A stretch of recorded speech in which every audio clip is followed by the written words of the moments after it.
آپ نے NFC کی بھی مخالفت کر دی ہے، آپ نے اس کے ساتھ 26ویں آئین ترمیم میں جو منظور ہوا اس کا بھی مخالفت کر دی کہ اس میں جو چیزیں رہ گئی تھیں ان کو دوبارہ نہ لایا جائے.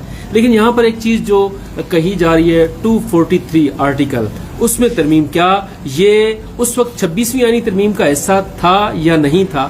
کیا آپ اس کی حمایت کریں گے یا مخالفت کریں گے؟ سوال. جی بالکل، آپ نے صحیح بات کی ہے. ہم نے اس کو دو حوالوں سے دیکھنا ہے. اگر تو ملک کے اوپر، ملک کی سیاست کے اوپر، آئین کے اوپر، جمہوریت کے اوپر اس کے منفی اثرات پڑتے ہیں تو ہمیں قبول نہیں ہوگا.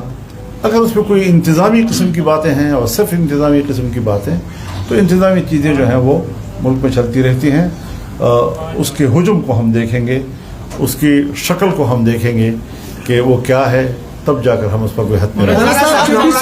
243 آرٹیکل میں جو مطلب کی ترمیم کی باتیں ہو رہی ہے، کیا اس کے ساتھ خیبر پختونخوا یا بلوچستان یا ملک بھر میں جو مسائل ہیں وہ ٹھیک ہو جائیں گے؟ اور دوسرا یہ ہے کہ آپ کے بیٹے کو جب یارک پہ روکا گیا تو اس کے بعد سے آپ نے جس طرح ریئیکشن دکھایا، اور ابھی جس طرح کے علماء یا لوگ یا آپ کے کارکن ٹارگٹ ہو رہے ہیں، اس طرح کا ریئیکشن آپ نہیں دکھا رہے ہیں، کیا وجہ ہے؟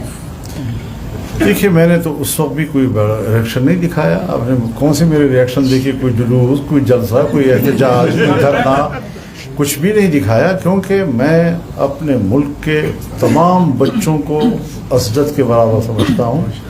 جو میرے سامنے وہ شہید ہو رہے ہیں، ان کا خون بہہ رہا ہے، وہ بھی ہمارے ہی بچے ہیں. اور میں صرف اپنے بیٹے کے لیے تو احتجاج کروں، اس پر رد عمل دوں، اور باقیوں کے بارے میں تو ایسی کوئی بات خدا نہ کرے کہ ایسا ہو. ہم بڑے سنجیدہ لوگ ہیں اور ہمیں ہمارے سامنے ہر بچے کا خون اپنے اولاد کا. 243 آرٹیکل پر میں نے جواب دے دیا ہے، تفصیل سے دے دیا ہے. امید ہے کہ یہ سب کچھ اس کے بعد ٹھیک ہو جائے گا اگر اس میں ترمیم ہو جاتی ہے. حضرت ٹھیک تو کچھ بھی نہیں ہو رہا. جب ٹھیک کرنے کی بات آئے گی تو جب تک ہم اجتماعی سوچ پیدا نہیں کریں گے اور صرف ایک ادارے کے کوئی سوچ وہی حاکمیت کرے گی، تو میرے خیال میں پارلیمنٹ سے پوچھنا چاہیے، ہماری پارلیمنٹ کی جو سیکورٹی کمیٹی ہے اس کو بٹھانا چاہیے، تمام اسٹیک ہولڈرز کو بٹھانا چاہیے، اور ایک اجتماعی قومی رائے جو ہے اس پر